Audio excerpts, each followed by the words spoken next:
So, you remember that really cringy vlog I did that one time on Honduras? Oh, yeah.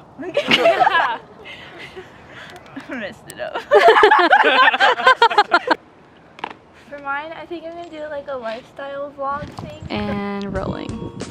Honduras is characterized by the assimilation of several cultures and religions, predominantly exemplary of Catholic and Pentecostal influences.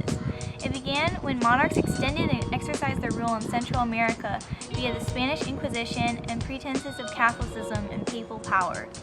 Mary and the crucifix eventually took over African and Mayan deities appeased by sacrifices, until religious orders with the intent of evangelizing arrived, such as Franciscans and Mercedarians, who developed linguistic and ecclesiastical means of catechism.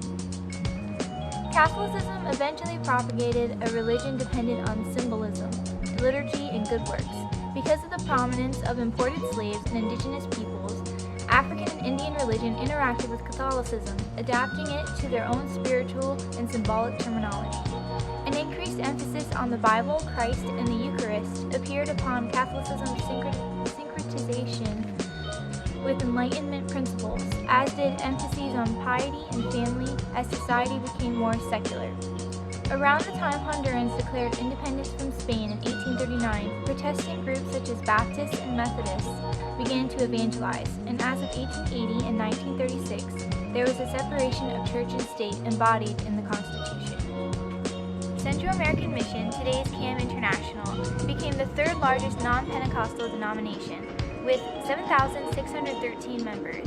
In recent centuries, Pentecostal movements led by Frederick Nebius and the Assemblies of God, as well as Jose Rubio and the Church of God, emerged, establishing indigenous pastors and winning thousands of converts. Pentecostalism remained a prevailing force, perhaps partly due to historically spiritualized influences.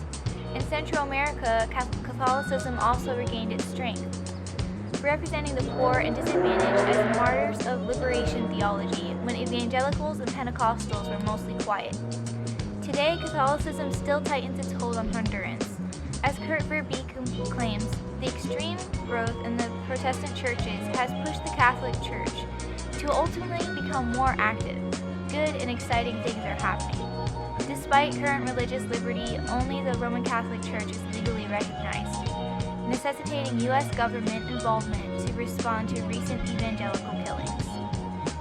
Of the various religious members represented in Honduras, including but not limited to Seventh-day Adventists, Jehovah's Witnesses, Mennonites, and Moravians, 43.6% identified as Catholic, 42.1% as Evangelical Protestant, 1.8% as other, and 12.4% as unaffiliated, as of 2015. Regardless, Honduran Protestants are among Latin America's most syncretistic, and Honduras is desperately in need of stable centers of indigenous evangelical churches as opposed to diversified itinerancy. Perhaps this is most missionaries' greatest mistake, imbuing colonialism, imperialism, and paternalism into their ministries, hindering the theological solidarity and propagating stability of native pastors, as everyone rushed to make their mark. In Honduras' religious milieu, God's gospel of grace through faith must be proclaimed, doing away with salvation by works and miracles wrought by alleged spiritual power in order to ease earthly ills. So do you guys have any scary stories? I have one. Let's talk politics. Honduras has a framework of a multi-party system that is much similar to the US. This system has been established since the early 1900s and is dominated by the National Conservative Party and the Liberal Party. The National Conservative Party garners support from the military and much less developed areas, whereas the Liberal Party garners more support from urban areas and more from landowners as well. In Honduras, the president is both chief of state and head of government, and is elected by popular vote for a 4-year term with no possibility of re-election. However, in the most recent election, the current president, President Juan Orlando Hernandez, was re-elected despite national protests and disputes over ballots. During the 1980s, Hondurans fled to the U.S. to avoid civil war and strife, but ever since then it has increased over time. High rates of poverty, unemployment, lack of education made at-risk youth more vulnerable to gangs. Honduras suffers high levels of violence, and for that there are many reasons. It's easy to access weapons, the presence of maras, and the fear and pressure of drug trafficking, and all of that has entered the institutional and political sphere. Huh? What'd you guys think? I don't know, hace frío, me gusta la fuego para calentar los manos. English, please? Oh, yeah, I was speaking Spanish. I just do that sometimes. They speak Spanish in Honduras. Hola. That's Spanish. Hello. Spanish is the official language of Honduras, and as well as the official language of 17 other countries in the Western Hemisphere. Spanish is Latin-based. Its words are similar or the same in Latin and Spanish, such as agua. You may already know more Spanish than you realize. There are many cognates in Spanish. These are words that are very similar or recognizable to an English word, such as una banana. You can probably guess what that is. Un tomate. Un sombrero. That's a hat. There are some phrases there, some slang words that may be new to you. For example, one word they say all the time a lot is cheque. It means okay, all right. For example, ¿Estás bien? cheque. ¿Quieres comer conmigo esta noche? Chique. That's the word they use all the time. Another word they say is macizo, which means like great or cool. Another word is pisto. That's the word they use for money. Another word is they use for the armed forces of security is chafas. They're actually very prevalent in Honduras. A special name that Hondurans call themselves are carachos. That's it. I don't really play sports a lot, but I used to play soccer when I was young. You know, you're mentioning soccer? Yeah. There's actually a lot to do with Honduran culture over there.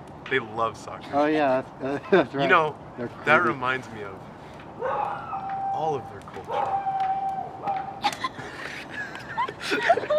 Hey, so I'm Jared. Hola. Hola.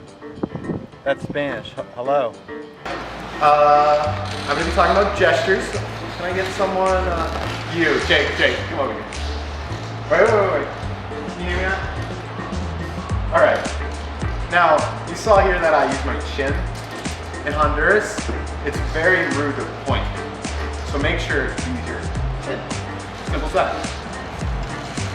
In Honduras, eye contact is very vital when walking across people. Even strangers will look at you right in the eye and smile.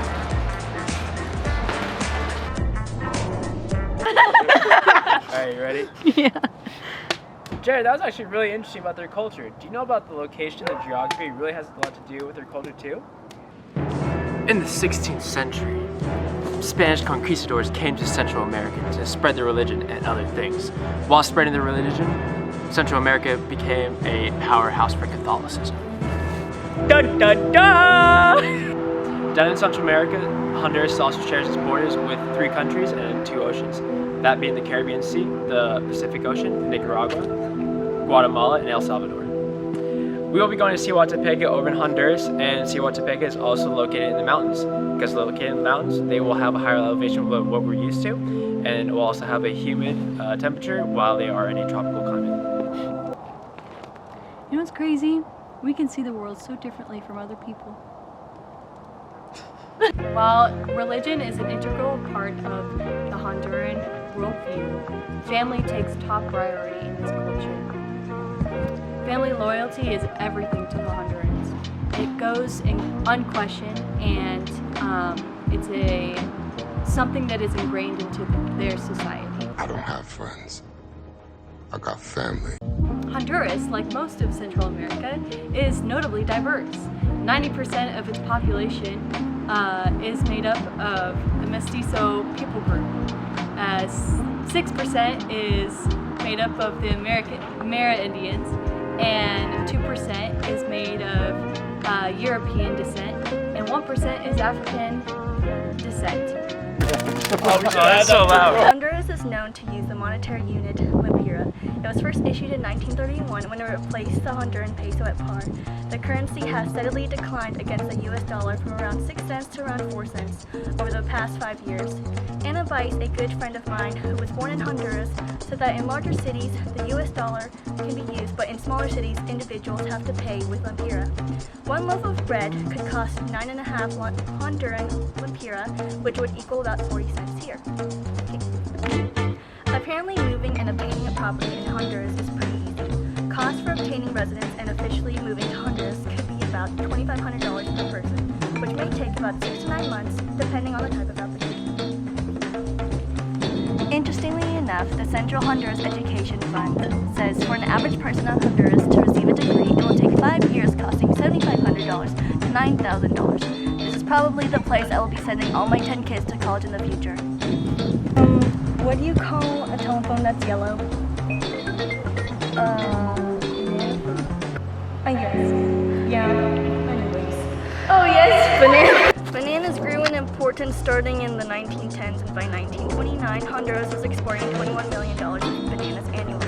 Unfortunately, Honduras remains dependent on exports of commodities like bananas, and this agricultural focus leaves the national economy vulnerable to the effects of natural disasters and be overly dependent on this source.